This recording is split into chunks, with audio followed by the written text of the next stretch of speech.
Alhamdulillahi Rabbil Alameen wa salatu wa salamu ala Sayyidina Muhammadin wa ala alihi wa sahbihi ajma'in. Amma ba'd, assalamu alaikum wa rahmatullahi wa barakatuh. One of the common complaints that we tend to hear from a lot of the shabab, a lot of the youth, is the estrangement they feel with regards to the Qur'an. Many people feel as though they are not close to the Qur'an. They, in many cases, feel as though they are strangers to the Qur'an, or that the Qur'an is a stranger to their own lives. This is a common problem that many of our shabab youth face, in particular even our practicing community as well. Many of us are good when it comes to, for example, maybe praying and fasting, when it comes to growing the beard, or when it comes to wearing the hijab. We can do these things fine. Okay, even when it comes to maybe implementing other ahkam, we are fine. But when it comes to the Qur'an, many of us stumble. We stumble. And that's due to a number of factors, and that's really beyond the scope of today's lecture as to why we have such a poor relationship with the Qur'an. Well, without a shadow of a doubt, this calamity that we feel is one of the greatest masa'ib, or the tribulations that we as a community have faced. So the notion of living with the Qur'an, it's a notion, an ideal that we should all aspire to. And I'm sure we all have it within our hearts that we want to be from the people of the Qur'an. And as you know, the Prophet ﷺ, he said, Inna lillahi ahlin min al-nas, that to Allah subhanahu wa ta'ala there belongs a special and elite group from amongst mankind. قِيلَ مَنْ هُمْ يَا رَسُولُ اللَّهِ, and the Sahaba, they said, who are they, O Messenger of Allah? He ﷺ replied by saying, هُمْ أَهْلُ الْقُرْآنِ, they are the people of Qur'an. هُمْ أَهْلُ اللَّهِ وَخَاصَتُهُمْ, they are the people of Allah. The people of Allah, وَخَاصَتُهُ, and they are the special group of Allah subhanahu wa ta'ala, the people of Qur'an. So when we hear a hadith like this, and when we hear, for example, when the Prophet sallallahu alaihi wasallam say, Al-Mahil bil-Qur'an ma'a safarat al-kiram al-barara, that the expert reciter of the Qur'an, or the proficient reciter of the Qur'an, then he will be with the noble scribes, the noble angels. There's a lot we can say about this hadith, but that's a huge status that is given to the expert reciter of the Qur'an. And we look to ourselves and we find many of us struggle to even recite very, very basic Qur'an. So, another major problem.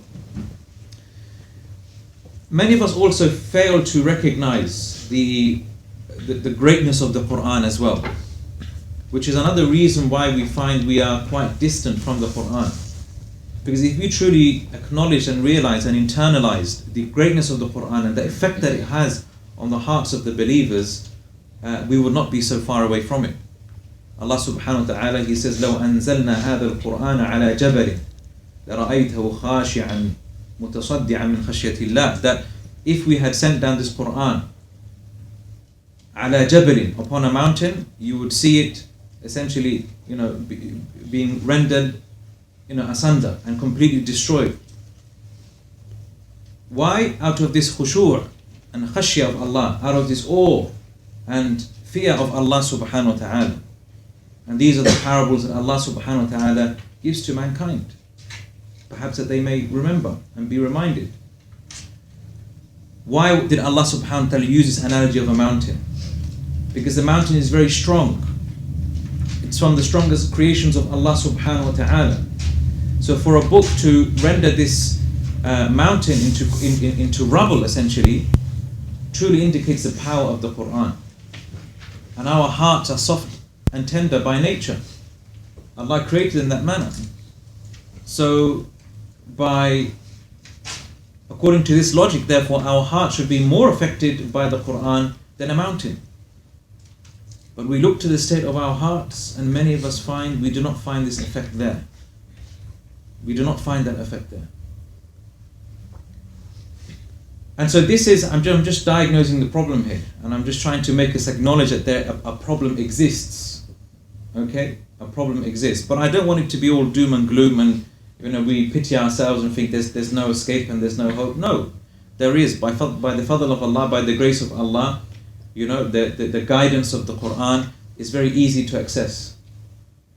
It's very easy to go to the Qur'an and benefit from it. It's just upon you to take those initial steps, and you'll see the doors will be flung open for you. So what we will look at, inshallah, are ways that we can look at our relationship with the Qur'an, how we can improve our relationship with the Qur'an, what steps that we can take to be amongst those who truly live with the Qur'an.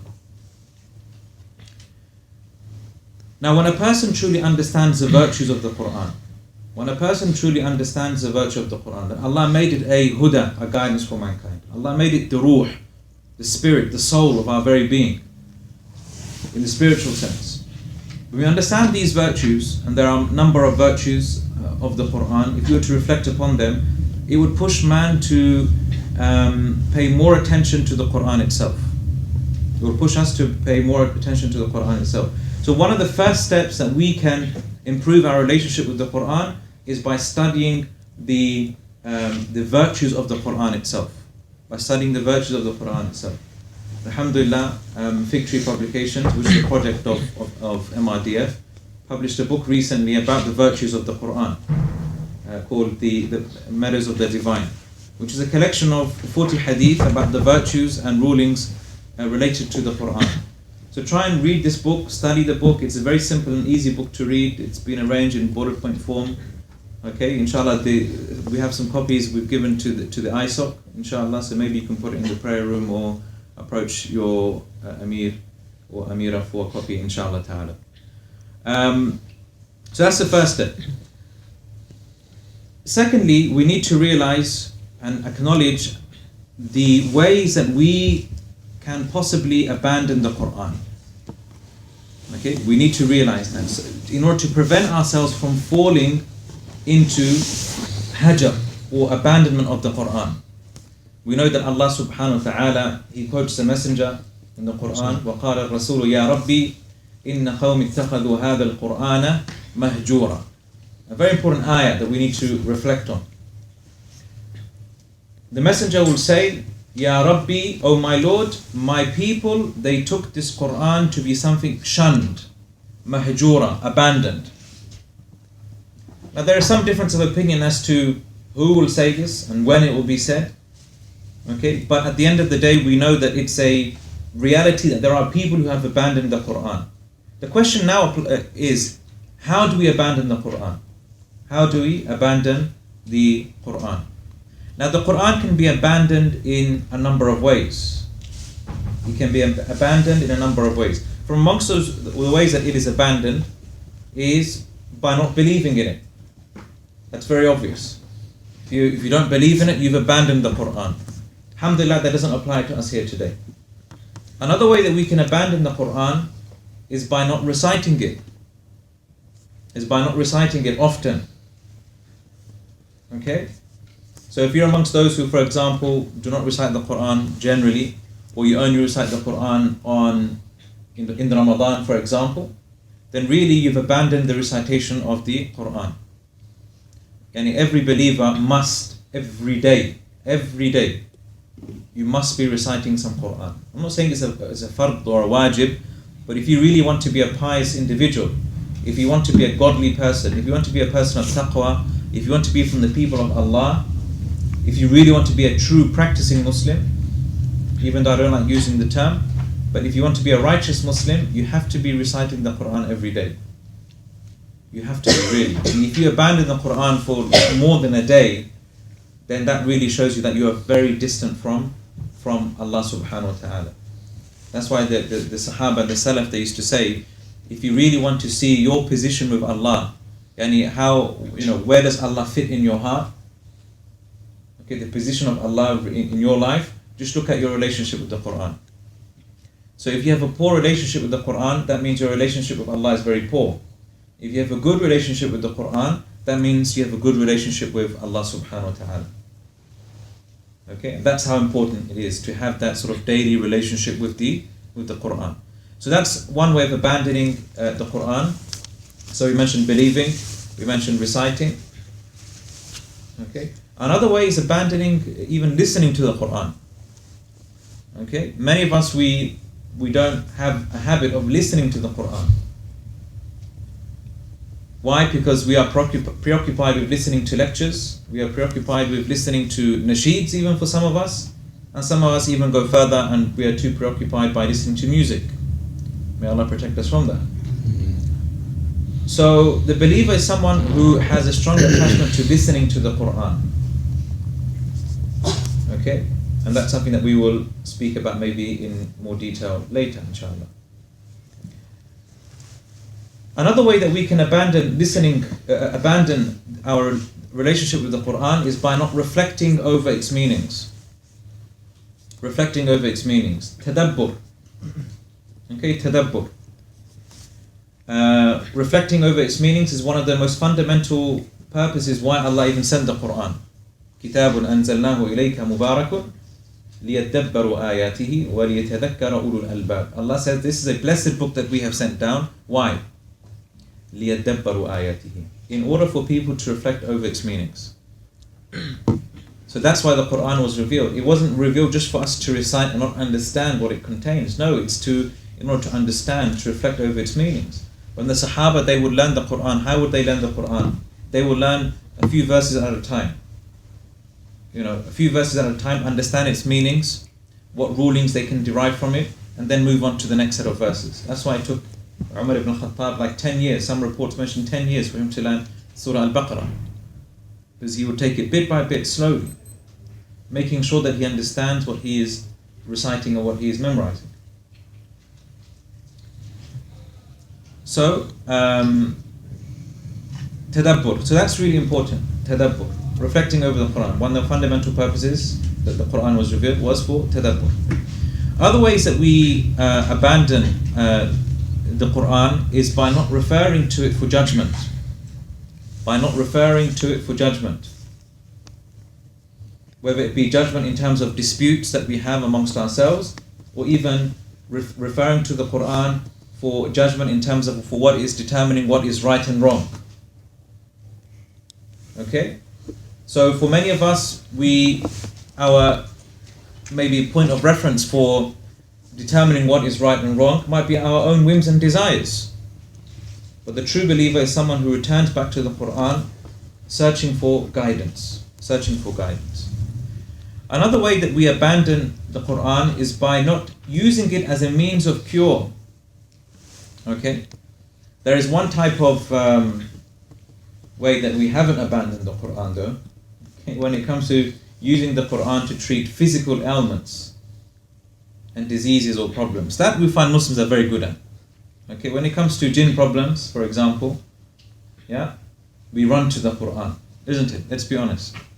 Okay, we search for someone who can recite the Qur'an upon us.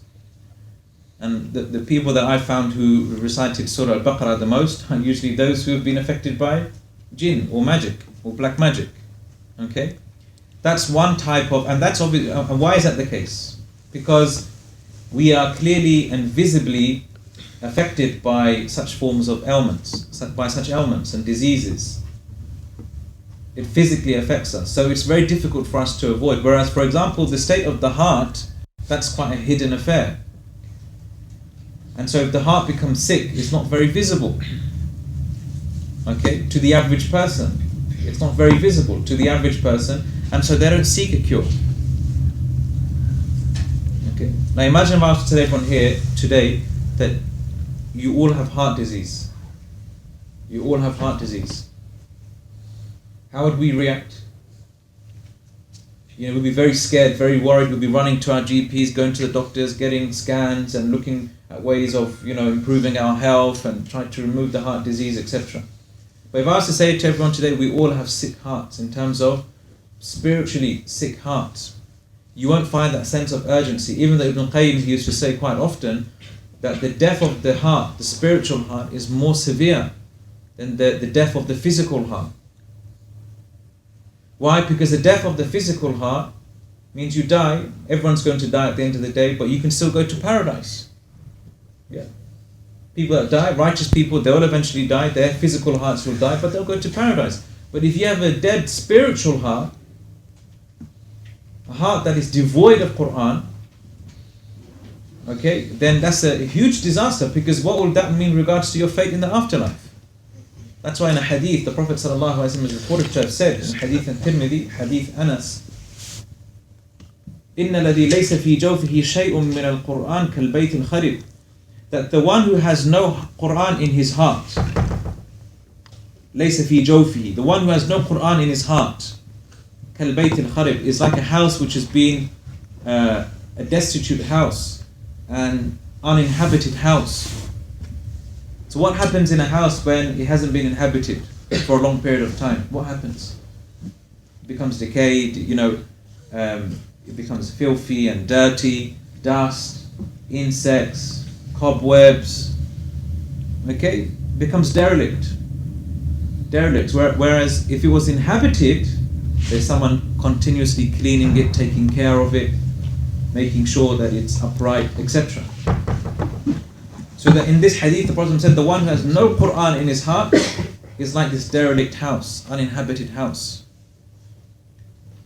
So really, subhanallah, we use the Qur'an to resort to cure our physical ailments, but we don't resort to the Qur'an for our spiritual ailments. And that's a big problem. And even amongst those who have acknowledged that they have a weakness within their hearts, they acknowledge that their iman is weak, or that they have they're not very attached to the afterlife. They look for cures in all places other than the Qur'an itself. Okay, so they might want to read a particular book, or they might want to listen to a particular lecture to uplift their spirits, to increase their iman. They'll go to a lecture, which is good, but why avoid the most basic and the most important source of cure and remedy, which is the Qur'an? And subhanAllah, even I remember there was one time where if you really have a close relationship with the Qur'an, believe me, subhanAllah, you'll find a cure for everything. I remember one time, subhanAllah, where I had this problem where I had a very sort of difficult relationship with a particular individual, and he was bothering me quite a lot. And subhanAllah, and while I sent a message to someone just sort of letting them know that, look, I'm going through this sort of difficulty, and just to let sometimes we need to let out our feelings. So I was letting this person know, I had this problem and this person, and I don't know how to deal with it. I had the Mus'haf open in front of me as well at that time. I was reading from Surah Al-Furqan. And as soon as I finished sending the message, I continued reading from Surah Al-Furqan until I reached the ayah where Allah subhanahu wa ta'ala mentions, and we made some people for you as a trial. Atasbirun. And so will you have sabr? Wallahi, I couldn't believe him. And for me, it wasn't a coincidence. You hear many stories like this. Allah said, and we made some people as fitna, or trials and tribulations for one another. And so will you have sabr? Will you have patience and self-restraint in dealing with them? And for me, that was my solution. Do I have sabr when dealing with such a trial and tribulation? And I realized I wasn't really having sabr in dealing with them. So the Qur'an, it has a shifa, it's a cure. وَنُنَزِّلُ مِنَ الْقُرْآنِ مَا هُوَ شِفَاءٌ وَرَحْمَةٌ لِلْمُؤْمِنِينَ. Allah subhanahu wa ta'ala says, and we send down from the Qur'an, وَنُنَزِّلُ مِنَ الْقُرْآنِ مَا هُوَ شِفَاءٌ, that you'll find within the Qur'an a shifa, and you'll find a cure. And notice how Allah subhanahu wa ta'ala, He calls the Qur'an a shifa, and not dawa. Okay? Dawa in Arabic is treatment, is medicine. But Allah, He calls the Qur'an shifa. Why? Because a shifa, a cure, it always cures, isn't it? Is there anything, have you ever heard of a cure that doesn't cure? No, it will always cure. But medicines, do they always cure people? No. So Allah subhanahu wa ta'ala, He doesn't call the Qur'an a dawa, a treatment or medication. He calls it shifa, because it will always cure, as long as you approach it in the correct way. As long as you approach it in the correct way. That's the important thing. So these are some of the ways that we can abandon the Qur'an. These are some of the ways that we can abandon the Qur'an. Therefore, in order to reverse that process, and to be amongst those who truly live with the Qur'an, we should try and look at those points that we've mentioned, okay, and try to do the opposite of them. So let's start off with, we will have Iman in the Qur'an, so alhamdulillah, that we don't really need to speak about. But let us speak about Tadabbur first. Tadabbur, contemplation and reflection, because this is one of the most important types of abandonment of the Qur'an that we see today. So what is Tadabbur? Let us speak about Tadabbur, the concept of Tadabbur. Now the word Tadabbur itself in the Arabic language is derived from the word Dubur. And Dubur means to, it means the end of something. The consequence or the end result, or even physically, the Dubur, the end of something, we call it the Dubur. Like we say, the Dubur of a horse is its tail. Yeah? Is the last thing. So Tadabbur, the word contemplation in Arabic, is derived from that root. That root meaning of the end of something. And so the scholar said, what is the connection between contemplation and looking at the end result of something? The scholars, they said, if you look at the definition of tadabbur, they say, at-tadabbur huwa an-nadharu fi aqibati al-umur. It means to look into the end result of matters, the consequences of matters. So that's different to, say, tafsir. What is tafsir? Tafsir is explaining, okay, the intended meaning behind an ayah. What does it mean? What's the meaning of that ayah? As a result of that, that leads to certain consequences. And those consequences is what we call essentially tadabbur. Okay? So for example, when we say Allah subhanahu wa ta'ala is Maliki Yawmiddin, Allah is the master or the king of the day of recompense. So deen. So what is deen? In order to find out what the word deen means, we need to look at the books of tafsir that explain what deen is. So they say deen is related to the word dain. Dain is a loan or being repaid. Okay? We have the word dana yadinu, which means, has a number of meanings. One of them is it means to adhere to something, but it also means to be in a state of debt or to give a debt. So the word da'in, a creditor. In Arabic, da'in, he's a creditor. Madin is a debtor, someone who receives a loan. Okay, so you can see this concept of giving something and being repaid. So we call the day of judgment Yawm al-Din, the day of recompense, because everyone is repaid back for what they did in this life. Now that's the tafsir. Now what's the tadabbur of that? Okay, let's look at the aqibatul amri. Let's look at the consequences of that. Now if a person truly internalizes that meaning, that there is a day known as Yawm al-Din, there is a day known as Yawm al-Din, how should we respond to that? How should that affect our behavior? Well, number one, it makes us, for example, be more conscious about our actions. Because you realize there is a day that you will be paid back for what you did in this life. And by Allah, there is nothing more effective in terms of controlling your actions and monitoring your actions than realizing that Allah will judge you for your actions. That Allah subhanahu wa ta'ala will judge you for your actions. And when you know that Allah is looking at you and Allah sees what you do and that you'll be repaid, this will have a huge impact on your behavior. Okay, and I think I've shared this story with, maybe some of you have heard this story, and I've mentioned it many times, so apologies to those who've heard it. But for me, subhanAllah, on a personal note, one of the things that wanted me to start practicing Islam was actually a dream that my dad had. Who's heard this before? No? Put your hands up if you've heard it. Okay, mashallah. Okay, it's good. Alright. So my dad had a dream.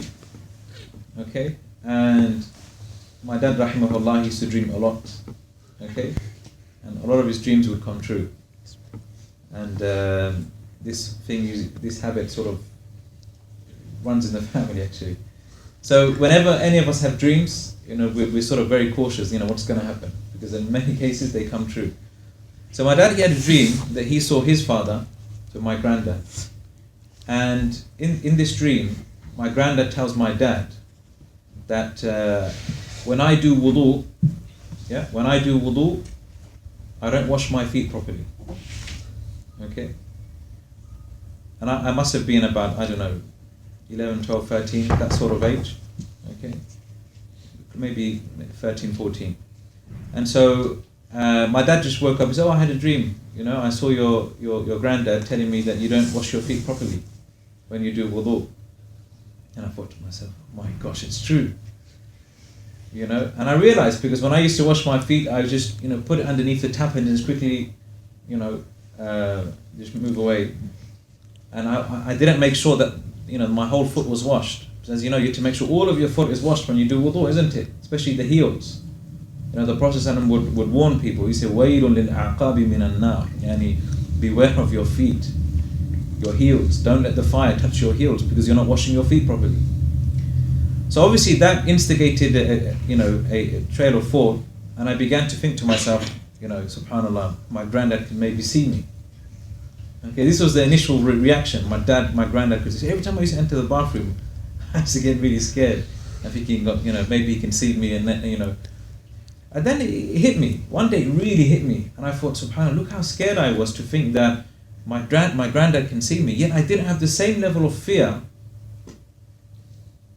for realizing that I know that Allah can see me. So I should be more afraid and more scared that Allah subhanahu wa ta'ala sees me. And so that really made me a lot more conscious of my actions, realizing that Allah can see what I do. And this is one of the ways that a person improves their religion, their deen. This is in fact on the way to ihsan.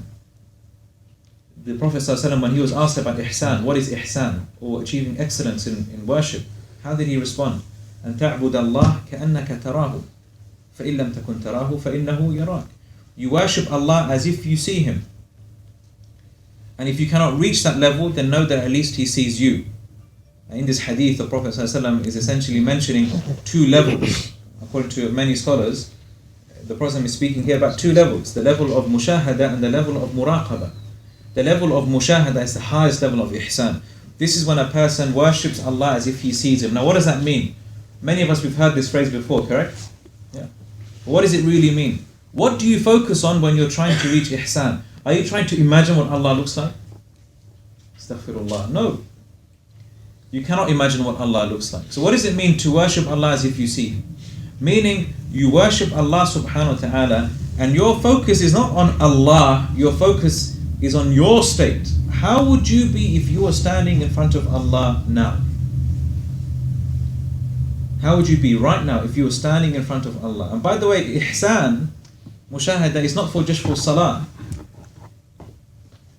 It's not just for salah. Many people, when they think about this concept of ihsan, they, for some reason or another, they restrict it to salah. Even the other day, maybe a couple of weekends ago, I was speaking about this very topic of ihsan, and it was like an open discussion. And one of the brothers, he mentioned that he said, subhanallah, this is when speaking about ihsan, this is always difficult to achieve in salah. How would I be when I'm standing in salah? And I said, wait, why are you just thinking of salah only? Why you think of salah only?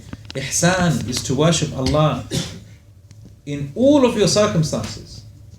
Ihsan in your salah, ihsan in your fasting, ihsan in your tilawah of Qur'an, ihsan in your dealings with other people, ihsan in your dhikr of Allah. Ihsan is required in all affairs, so that when you interact with others, when you worship Allah subhanahu wa ta'ala, when you seek knowledge, you do it with ihsan, doing it as if you are standing in front of Allah subhanahu wa ta'ala. But if you cannot reach that level, which is the highest level, the level of mushahada, فَإِنَّهُ يَرَاكَ, then know that at least He sees you, which is a slightly lower level of ihsan, which is known as the level of muraqaba, observance, when you know that Allah, at least He sees you. Know that Allah subhanahu wa ta'ala, at least He sees you. Okay, so therefore, when you're going to your day-to-day affairs, you're a lot more conscious of your actions. A lot more conscious of your actions because you know Allah can see you. So now I sort of diverted there. Why did we speak about that? You can remind me. The dream. Okay. Why did I mention the dream? You were scared of your granddad. Okay. Let's go back. Contemplation. Contemplation. Okay. How do you make the jump from contemplation to the dream? Who can help me? You were talking about tafsir. Huh? You were talking about tafsir before that. Okay. Tafsir. Okay, good. Alright. No, it's not very good actually. You should be more aware. So we were speaking about the explanation of Yawm al-Din. Okay? And we spoke about the difference between tafsir and tadabbur. Yes? The difference between tafsir and tadabbur. So we said tafsir is what? Explaining the meaning behind it. Whereas the tadabbur is what? The consequences. That's what tadabbur is about. So do you see how vast tadabbur can be? You know, we just looked into that Yawm al-Din. We spoke about recompense. We spoke about how it affects our behavior, knowing that Allah can see us, makes us more conscious of our actions. This is all tadabbur. This is all tadabbur. And so this is one of the reasons why Allah He sent down the Qur'an. لِيَدَّبَّرُوا آيَاتِهِ وَلِيَتَذَكَّرُوا أُولُو الْأَلْبَابِ. And so the people of intellect may be reminded by it. But the key step towards tadabbur, and this is a question many of you probably have in your minds now, how can I, as a person who maybe cannot speak Arabic, make tadabbur of Qur'an? Or I'm not a very learned person, how can I make tadabbur? Isn't that dangerous? We say yes, it can potentially be dangerous if you don't approach the Qur'an in the right way. How do you therefore approach the Qur'an in the right way? So if we looked at, for example, how we looked at Yawm al-Din, the day of recompense, what was the first step that we made towards tadabbur? What was the first step? Looking at what? Yawm al-Din. Okay, we look from what perspective? From the tafsir. Yes? The explanation of tafsir. So the first step towards tadabbur is to know the tafsir. You see, if you know the tafsir of the ayah, it essentially sets parameters for you that prevents you from misinterpreting the ayah, or prevents you from going overboard in your interpretation of the verse itself. Okay, so if you have a basic tafsir like Tafsir ibn Kathir, or tafsir, for example, Shaykh Sa'di rahimahullah, a lot of that has been translated into English now, okay, which essentially gives a very basic definition or a meaning of the verse, then that opens the door towards tadabbur. It opens the door towards tadabbur. Okay, so that's what you need to, and another important step towards tadabbur is that you need to have a very active mind when making tadabbur. You need to be able to ask yourself a lot of questions. So that's really important. Have an active mind when reading the Qur'an. Ask yourselves questions.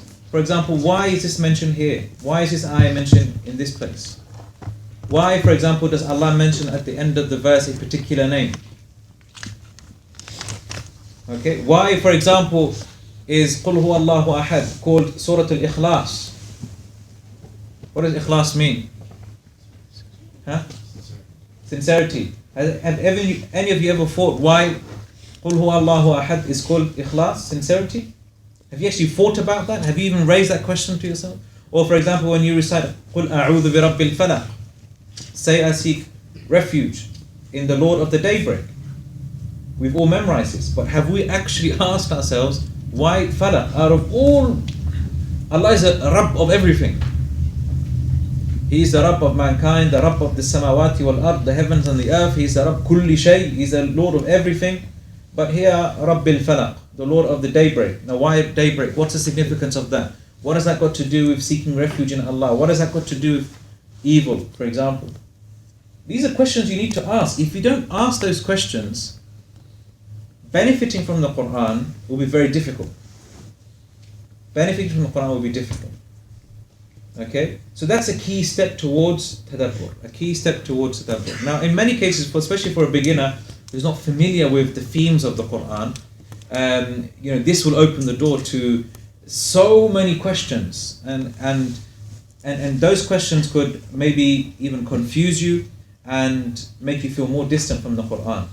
A solution to that is that you need to immerse yourself into the environment of the Qur'an and the themes of the Qur'an, the concepts of the Qur'an. And that requires a lot of reading. Okay, so you need to be reading the translation of the Qur'an if you don't understand Arabic very regularly. Okay? So you must have been, I hope that everyone has read the translation of the meaning of the Qur'an if you don't understand Arabic at least once in your lives. Okay? You must have done that at least once in your life if you haven't read the Qur'an, if you don't understand Arabic. And it's very strange that we ascribe ourselves to be practicing, yet we have read tons of books, maybe different fields, okay, but we haven't read the Qur'an from beginning to end in a language that we understand. And yet doesn't that signify a major issue for us? Subhanallah, ajib, wallahi ajib. Okay, so tadabbur. So we spoke about tadabbur, we spoke about what it linguistically means, we spoke about some of the ways that we can achieve it. Okay, some of the ways that we can achieve it, but the most important way that I want you to go away with today is we need to develop that active mind when reading the Qur'an. Unfortunately for many of us, the Qur'an has become like leisure reading for us. You know, leisure reading? Okay, you go home, you open up a magazine, nowadays it's Facebook, yeah? And we just read. There's nothing in our mind. We don't have it in our minds, for example, I'm going to look for a particular piece of information that will benefit me. We just look at anything. Yeah, we just look at anything. Anything that interests us, anything that sort of intrigues our imagination, or anything that, even if it's the most ridiculous and silliest of things, we will get immersed into it. Okay, and there's this phenomenon you find on Facebook now, vines. Yeah, I'm sure we've all come across this. Yeah, some people you see day and night, they're just reposting vines or watching vines, and that shows you that essentially the depth of a person's intellect, really. Because the things that people do on these vines are just, there's no insaniya, there's no humanity in a lot of the things that people do. It's just pure stupidity. Pure stupidity. And we find ourselves interested in these things. Why? Because our minds are not active. They're not really engaged in seeking things which are beneficial. Okay? So, our problem is we approach the Qur'an with this mentality of leisure reading. Or for example, we read the Qur'an. When do we read the Qur'an? When we are free. Okay? We read the Qur'an when we are free. And that's the biggest problems that we have. Don't try and read the Qur'an when you're free. Make reading the Qur'an a fundamental aspect of your daily lives. It has to be done. It has to be done. Yeah, see it from that perspective. Don't view it as leisure reading. It's like, for example, if you were to study, when you're studying at university, you don't just pick up the book in a lazy fashion and just read. Okay, imagine you have an assignment, for example. You have an assignment to, you want to write an essay, for example, about the Bolshevik Revolution, for example. Okay, do you do history at QM? Yeah? Many sciences is here, isn't it? You have history here, I think, isn't it?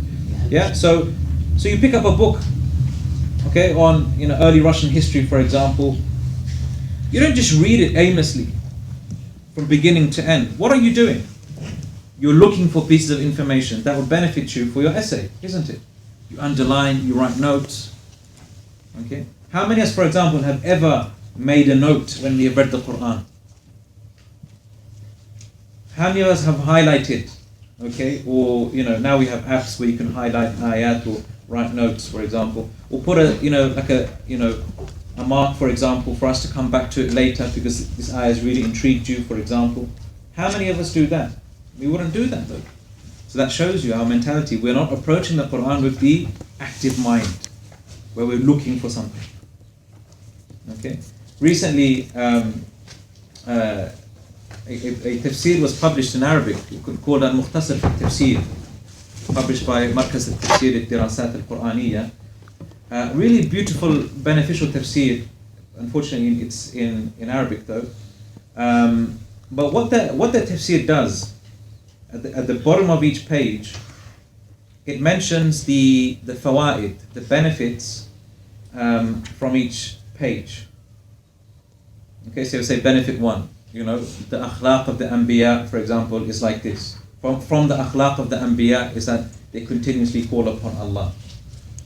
Okay, or from the traits of the believers is that they are attached to Allah and the Akhirah and not to the dunya.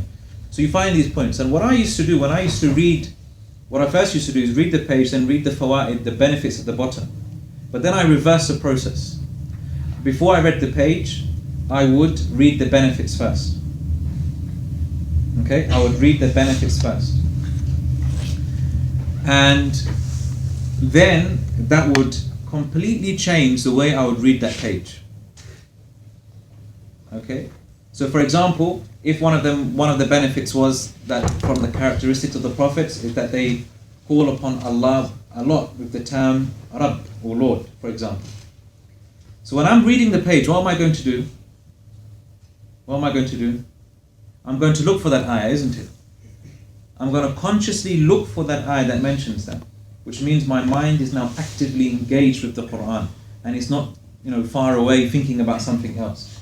And when I did that, subhanAllah, I found that I was so engaged with the Qur'an, and it became so much more of an enjoyable experience when reading the Qur'an like that. Okay. Now, why am I mentioning this? I'm mentioning this because to make you realize that when you read the Qur'an, you must be looking for certain things. You must be looking for points of benefit, points of guidance, points of where you can learn to develop your akhlaq, points that will increase you in your knowledge of Allah. So for example, just as an example, next time you read a page of the Qur'an, ask yourselves this question: what have I learnt about Allah in this page? Do that. Seriously, do that. Next time you pick up and ask yourselves, reflect on that page, what have I learnt about Allah subhanahu wa ta'ala, and how, for example, He explains His greatness, His omnipotence, or how He explains His relationship with the creation, how He guides the creation, or how He leads them astray, for example. Yeah, what have you learnt about Allah? And when you do that, you'll find your experience of the Qur'an to be a lot more enjoyable and more beneficial. There's an interesting, only this morning I was reading Imam al-Suyuti's tafsir, and he mentions, I came across this interesting statement. Wallahu a'lam, whether it's authentic or not, it doesn't seem that it is an authentic tradition, but I'll mention it anyway because it's interesting to hear what the narration says. So in this narration, and he says that this narration was reported by Daylami, it's reported that Ibn Abbas radiallahu anh said that the Messenger of Allah sallallahu alaihi wasallam said, يَأْتِي عَلَى النَّاسِ زَمَانٌ يَخْلِقُ الْقُرْآنُ فِي قُلُوبِهِمْ, that there will come a time where the Qur'an will sort of wear out in the hearts of people. يَخْلِقُ, it will wear out in the hearts of the people. يَتَهَافَتُونَ تَهَافُتًا, and their hearts, or these people, يَتَهَافَتُونَ تَهَافُتًا, and the Sahaba, they said, Ya Rasulullah, they didn't understand this, what he meant by this statement, tahafut. And tahafut means essentially to break down and to dissolve or to just fall apart. So Allah said there'll be these people with the Qur'an, it will just wear apart, it will just fall apart in their hearts. The Prophet ﷺ is reported to have said, يَقْرَأُ أَحَدُهُمْ فَلَا يَجِدُ حَلَاوَةً, a person who will recite the Qur'an, but he will find no sweetness when he recites the Qur'an. وَلَا لَذَّةً, nor will he find any enjoyment. يَبْدَأُ أَحَدُهُمْ بِالسُّورَةِ وَإِنَّمَا مَعَهُ آخِرُهَا, a person, he will begin the surah, but the only thing that is on his mind is when he's going to reach the end of the surah. When he's going to reach the end of the surah. فَإِنْ عَمِلُوا قَالُوا رَبَّنَا اغْفِرْ لَنَا وَإِنْ تَرَكُوا الْفَرَائِض قَالُوا لَا يُعَذِّبَنَا اللَّهُ وَنَحْنُ لَا نُشْرِكُ بِهِ شَيْئًا. He says that if they were to do anything, act upon the Qur'an, it would merely be the statement, رَبَّنَا اغْفِرْ لَنَا, oh Allah, forgive us. That's about the most they can do when they read the Qur'an, nothing more than that. And if they were to abandon any of the obligations that Allah has sent down, they will say, look, Allah will not punish us. We have not committed any shirk with Allah. We haven't committed any shirk. Why would Allah, punish us? أَمْرُهُمْ رَجَاء وَلَا خَوْفَ فِيهِ. Their affair is that one of mere wishful imagination. They're just hoping that Allah will, forgive them. وَلَا خَوْفَ فِيهِمْ, but they have no fear in their hearts of Allah subhanahu wa ta'ala. أُولَٰئِكَ الَّذِينَ لَعَنَهُمُ اللَّهُ. These are the people that Allah subhanahu wa ta'ala curses. Why have I mentioned this narration here? I've mentioned this to show you how many people, they suffer from this, where the Qur'an, they might be reciting it, but it doesn't go beyond their throats. تَرَاقِيهِمْ, it doesn't go beyond their throats. They do not find that halawa and that ladha, that enjoyment, because of the fact that they are not reflecting over the Qur'an. Their main concern is just to read from beginning to end. Okay, so that's to do with tadabbur. Okay, to do with tadabbur. Now, the next step towards developing a sounder relationship with the Qur'an is through tilawa and hifz of the Qur'an. Through tilawa and hifz of the Qur'an, through recitation and the memorization of the Qur'an. Now, it should be your goal in life that you become a hafiz of the Qur'an. It should be your goal in life, that you make it a real goal in your life that you become hafiz of the Qur'an. And I don't want to hear the complaints that people have, well, that's really impractical, I can't even memorize one juz, etc. Don't think like that. A person who approaches the Islam in this manner will never achieve anything in life. Everyone started off from a point where they couldn't do anything. Okay? Allah, He is the one أخرجكم من بطون أمهاتكم لا تعلمون شيئا. Allah took you out from the wombs of your mothers, you didn't know a single thing.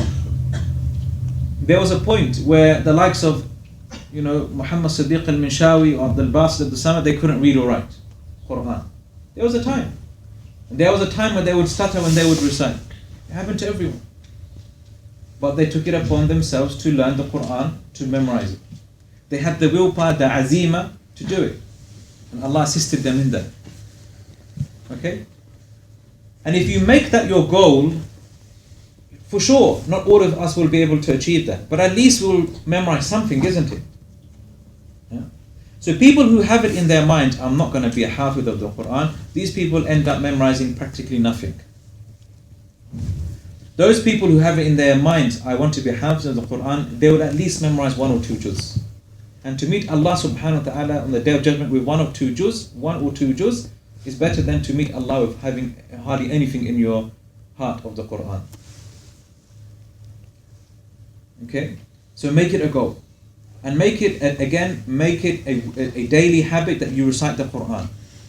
And let's be practical here. If you look to ourselves, look to your daily routine, you will find that there are times in the day where you do have time to recite Qur'an. This excuse that people have, I don't have time to read the Qur'an, is just pure batil. False. It's pure falsehood. Imagine you go to your lecturer and says, well, sorry, I was too busy, I couldn't do the assignment. Would that ever be an excuse? Never. Why? Because if you treat something as being something very important, you will find the time. You will make time.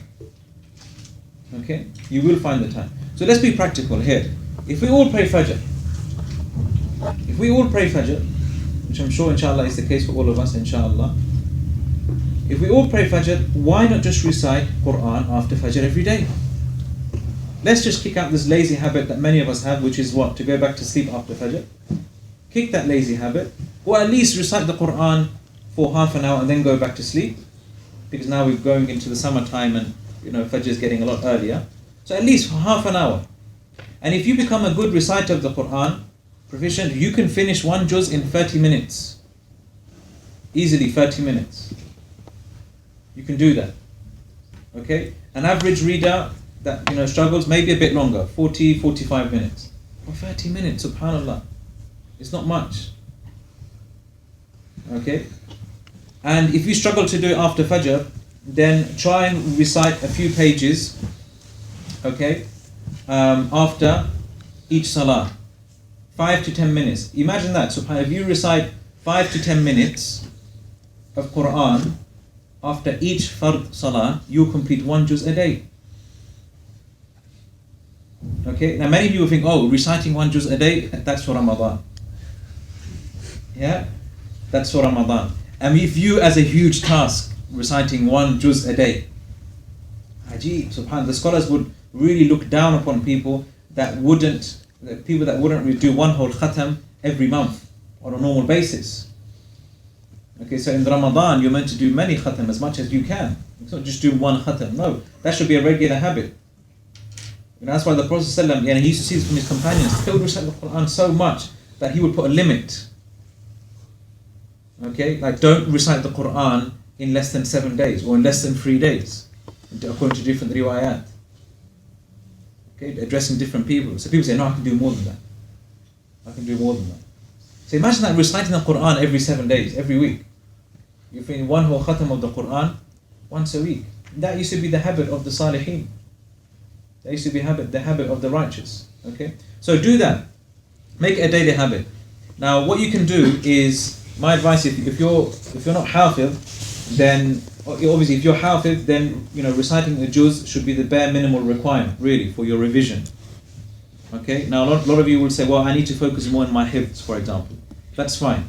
Still, though, recite a juz. So, for example, half an hour, okay, of reciting one juz, and then in a latter part of the day, dedicate 15-30 minutes to your hifz. Okay, so for example, after each, look for which salah you find yourselves to be most free.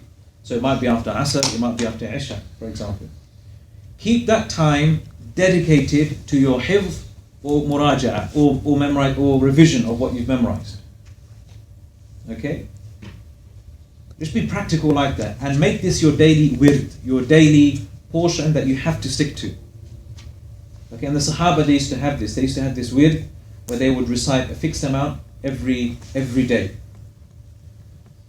Okay, so let it be a juz, for example, or make it a hizb, for example, half of a juz, so 10 pages, for example, or if you want to go for the whole juz, 20 odd pages, do that. Okay, but just be consistent in that. Okay? And the one who becomes good in reciting the Qur'an, if you become proficient, as I said, what is the rank of such people? What did we say? We missed a hadith towards the beginning. The proficient reciter of the Qur'an is who? Who will he be with? Yeah, he will be with the noble scribes. Safarat al-kiram al-barara. The Safara, they are like the ambassadors. They are the ones who essentially convey the revelation to mankind. And they are the honorable ones. And the obedient ones to Allah subhanahu wa ta'ala. Now, why are they on the same level as those angels? Because they fulfill the same task as those angels. What's the task of the angels? To bring goodness to mankind, to protect them from harm, to pass on revelation to mankind. And the mahir bil Qur'an, the proficient, the expert reciter of the Qur'an, he is like that. He memorizes the Qur'an, he perfects its recitation, he teaches it to other people.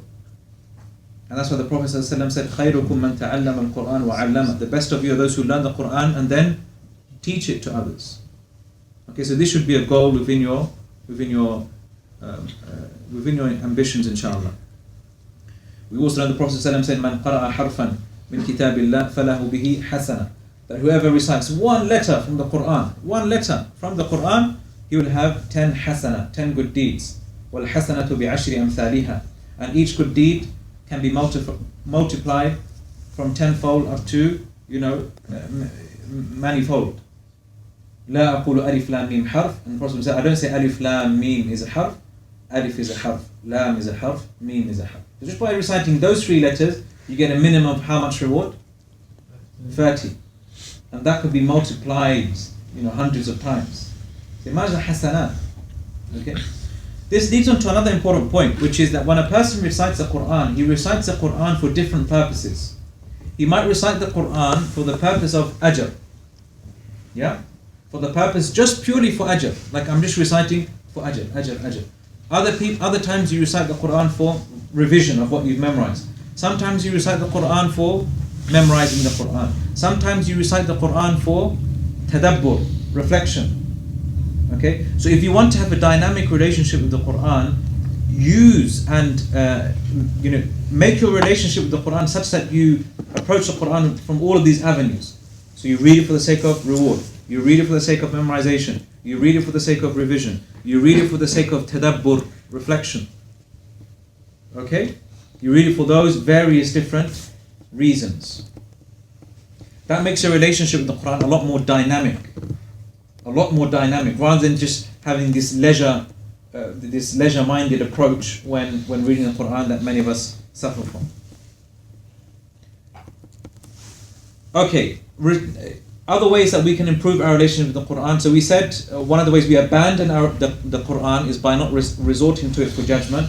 Okay, so obviously, as for practicing Muslims, this is one of the most defining characteristics that we think that defines a practicing Muslim, which is that we return the Qur'an for judgment, which is definitely one of the important characteristics of a righteous Muslim and of a practicing Muslim.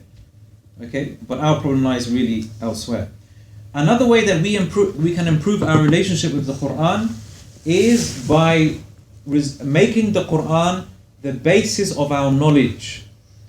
And by Allah, this is one of the most neglected things when it comes to the Qur'an. Using the Qur'an the basis of our knowledge. And many people, and they've come up and they've asked for advice. How can I start the path of seeking knowledge? What book should I study first? What book in Aqidah should I study first? What book in Fiqh should I study first? They ask all these questions, but they'll never ask anything related to the Qur'an. For example, what book of tafsir should I start off from? Okay, what book of tadabbur should I start reading, for example? Or no, subhanAllah, the scholars have always said, if you look at any alim, any scholar, what was his first stage in his seeking of knowledge? What was the first stage? What was it?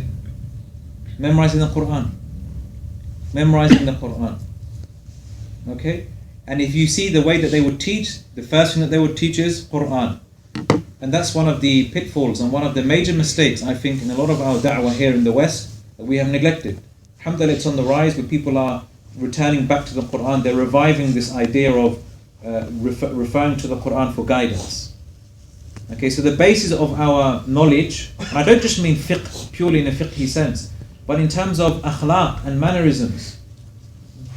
Okay, so for example, if you really want to know, okay, how should a believer behave? You should think about the ayat that describe the believers. وَعِبَادُ الرَّحْمَنِ الَّذِينَ يَمْشُونَ عَلَى الْأَرْضِ هَوْنًا وَإِذَا خَاطَبَهُمُ الْجَاهِلُونَ قَالُوا سَلَامًا. That the servants of the most merciful are those who walk upon this earth with humility. And when the ignorant people address them, they address them with peace. It's verses like this that should be the basis of our development. The Qur'an should be the basis of our development. But the problem is we are looking what? Elsewhere for our development. We are looking for talks or for circles or for intensive seminars or intensive courses. Why? When we have, I'm not saying ignore this, no, but make the Qur'an the basis for all of that. Okay, imagine for example the amount of excitement we get when we hear that a certain sheikh or a certain ustadh is coming to deliver a weekend seminar or whatever. The excitement we become overjoyed, subhanAllah, when we have abandoned what is greater than that, the Qur'an itself. So let us have that excitement towards the Qur'an. Let us approach the Qur'an with that sort of zeal, and believe me, you will benefit from it. You will benefit. So make the Qur'an the source of our knowledge. The final point I will mention, so I've spoken for long enough now, is in order to return back to the Qur'an, to really live with the Qur'an, we must develop a strong relationship with listening to the Qur'an. Now many of us do listen to the Qur'an, but let us be frank, many of us listen to reciters that simply have the sound, the nicest voices, isn't it? Yeah, we choose a reciter based upon the reciter that has a very melodious voice. Okay, which is not wrong in and of itself. I'm not going to say it's wrong. But at the same time, there's no point of listening to a reciter that recites in such a beautiful and sweet way, yet his heart is completely empty from what he is reciting. Okay, and that's why the Prophet ﷺ said, the best reciter of the Qur'an is the one who, when you hear him recite, you feel as though he fears Allah. You feel as though he fears Allah, yakhsha Allah. It's hadith of the Prophet ﷺ. The best reciter is the one who, if you hear him recite, you feel as though he fears Allah subhanahu wa ta'ala. And that's why the ulama, they used to say, when a person recites, he should recite with huzn. He should recite with sadness. He recites with sadness. Why? Because this Qur'an, according to one hadith, إِنَّمَا نُزِلَ هَذَا الْقُرْآنِ بِحُزْنٍ.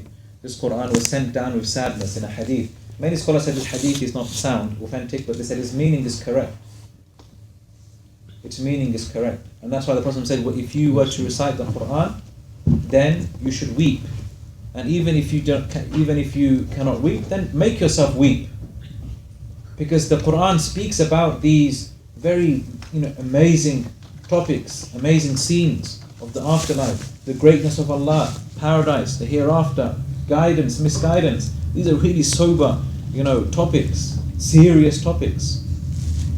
So the believer recites it with sadness, not because Islam is a religion of sadness. No, this is a special form of sadness. It's not depression. This is a healthy form of sadness. Malik ibn Dinar, he used to say that the one who has no sadness in his heart, then his heart is like a derelict house, like the hadith, the it's like a derelict house. Here I'm not encouraging sadness, I'm not encouraging depression or anything of the sort. No, but what I'm saying is that a person should really be in tune with the themes of the Qur'an, and the themes in the Qur'an are of a very, very serious nature. Okay, and so that's what you should try and do. Listen to a reciter who, if you listen to him, you feel as though he really has fear and khashya of Allah subhanahu wa ta'ala. And that will differ from person to person. Okay, but personally, for me, for example, I love listening to Al-Minshawi, rahimahullah, and I feel as though when he recites, and they used to say he's known as Al-Qari Al-Bakka, yani he's known as the reciter who makes people weep. Okay, even though you won't hear him cry ever in his recitation, maybe in one or two recordings.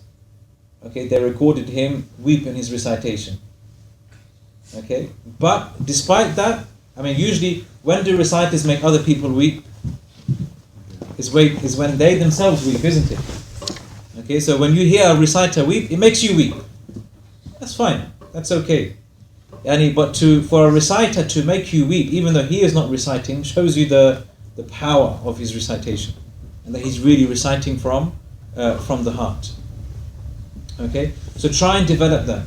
Okay, try and find that reciter who, when you feel him recite, when you hear him recite, you feel as though he really fears Allah subhanahu wa ta'ala. Okay, make it a daily habit when you're commuting to work, for example, or to university. When you're traveling to university, listen to that reciter. Make it a daily habit, inshallah. And this is something that the Prophet ﷺ would love to do. He used to love listening to the Qur'an from others. We read the very famous hadith of Abdullah bin Mas'ud. He used to say, "Iqra alayya," read the Qur'an to me. Read the Qur'an to me. And Abdullah bin Mas'ud, he says, "Aqra alayka wa alayka unsil." Yani, how can I read the Qur'an to you when the Qur'an was revealed to you? How can I read it to you? What did he say? This is an important thing. "Inni uhibbu an asma'ahu min ghayri."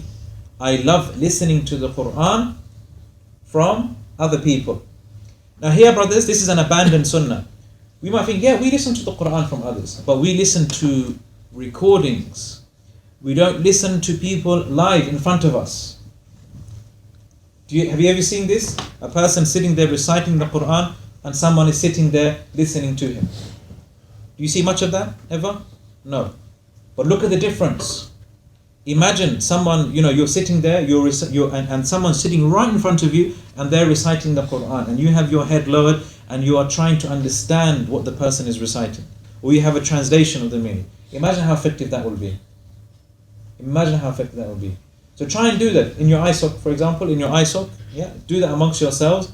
Don't just listen to the recitation. Sit in front of someone, someone who has good recitation, good tajweed, recites from their heart, and let people sit there, gather, and listen to the recitation of the Qur'an. And maybe make this even a weekly thing in your society, in your ISOC, okay, where you have a gathering once a week, where a person is sitting there just reciting the Qur'an, and you have people there with the translation, if they don't understand, and they're following the recitation, and they're just trying to reflect over the recitation. And believe me, that is far more effective than listening to a recording. In terms of, you mentioned that there are virtues of the Qur'an, and you listed that in the book. Could you mention a few to us, inshallah? So there are a number of virtues, and they all relate to different aspects of the Qur'an. So there are virtues pertaining to learning, for example, for learning and teaching the Qur'an. So you mentioned the hadith, the best of you are those who learn the Qur'an and teach it. There is a virtue in terms of reciting the Qur'an. Have you mentioned one of them? Actually, we mentioned a few. We mentioned the virtue that the mahir bil Qur'an, مع سفرة الكرام البررة, that the expert reciter of the Qur'an will be with the noble angels. We know that the one who, for example, memorizes the Qur'an, there are two special virtues for him. The first special virtue is that his rank in paradise is taken to a higher level because of how much he will memorize. So it will be said to that person, اقرأ وارتقي ورتل كما كنت ترتل في الدنيا. It will be said to the Sahib al-Qur'an, the Hafidh of the Qur'an, read and recite and rise. وارتقي. اقرأ وارتقي. So read and rise. And recite as you used to recite in the dunya. For your place in paradise will be in accordance to how much you memorize in this life. So if you memorize the whole Qur'an, you will have what? The highest place in paradise. And that's why they said there are over 6,000 levels within paradise. Okay? And so therefore the one who's memorized all of the Qur'an, then he will achieve the highest rank there. So that's, and also that the other virtue is that the parents of the Hafidh of Qur'an will be crowned on the Day of Judgment with a crown which is better than the whole dunya and what is in it. And then they'll be amazed, the parents will be amazed, and they'll say, what made us achieve this? They said, because of your child taking the Qur'an. Because of the fact that your child, he took the Qur'an, memorized it, studied it, understood it, acted upon it, the parents of the Hafiz will be honored in that way. If that's the case with the parents, what about the Hafiz himself? What about the Hafiz himself? Many other virtues as well. The Prophet ﷺ made it, he said that it's essentially the source of our guidance. مَنْ جَعَلَهُ أَمَامَهُ قَادَهُ إِلَى الْجَنَّةِ. That whoever, it's a beautiful hadith, subhanAllah, whoever places the Qur'an in front of him, it will lead him to paradise. وَمَنْ جَعَلَهُ وَرَاءَ ظَهْرِهِ سَاقَهُ إِلَى جَهَنَّمِ. And whoever places the Qur'an behind him, it will push him to the hellfire. It will push him to the hellfire. What does it mean to place the Qur'an in front of you? Meaning you allow the Qur'an to be the ultimate source of your guidance. You allow the Qur'an to dictate for you how you should live and how you should behave. Okay, a question here. What advice or tips can you give to someone who is learning tajweed? Firstly, I think one of the important things when learning tajweed or learning Qur'an is always try and learn from a person. Okay? Don't just try and learn by listening and just by reading books of tajweed. Try and learn from a person. Okay? In particular, try and learn from someone who has ijaza. Okay? Although it's not a condition, but that makes it a lot more virtuous to learn the Qur'an directly from someone who has a chain of narration going back to Allah subhanahu wa ta'ala himself. That's one thing. Secondly, realize that for those who are beginning to learn tajweed, it will be difficult. It will be difficult, but the Prophet ﷺ said, وَالَّذِي يَتَتَعْتَعُ. Okay, the one who stutters when he recites the Qur'an, وَهُوَ عَلَيْهِ شَاقٌ, and it is difficult for him, فَلَهُ أَجْرَانِ. He will have two rewards. One reward for reciting, another reward for the difficulty that he goes through. So have sabr. Have sabr. It will be difficult in the initial stages, but then if you keep on reciting, you'll become more proficient in your recitation. Obviously, focus a lot on your tajweed in terms of, you have two aspects of tajweed that you want to focus on.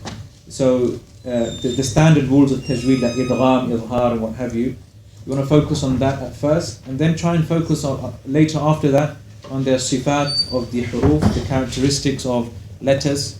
Okay, things like hams and isti'la and what have you. These other features and characteristics of letters. But at first, to try and learn the basic rules in terms of idgham and izhar and qalqala, etc. And try to be persistent. Always have your daily portion that you recite. Another thing that you can do as well is record yourself. Okay, not because you have a nice voice. Record yourself because you want to listen to yourself again, okay, and try to compare your recitation with a proficient reciter, okay. So try and do that. You'll find that to be very, very helpful, very, very beneficial, especially in your early stages, because in your early stage that's when you'll spot your major errors.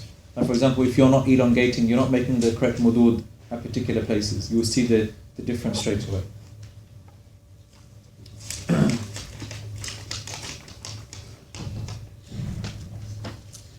How would you balance the time between reciting the Qur'an, memorizing the Qur'an, and tadabbur of the Qur'an?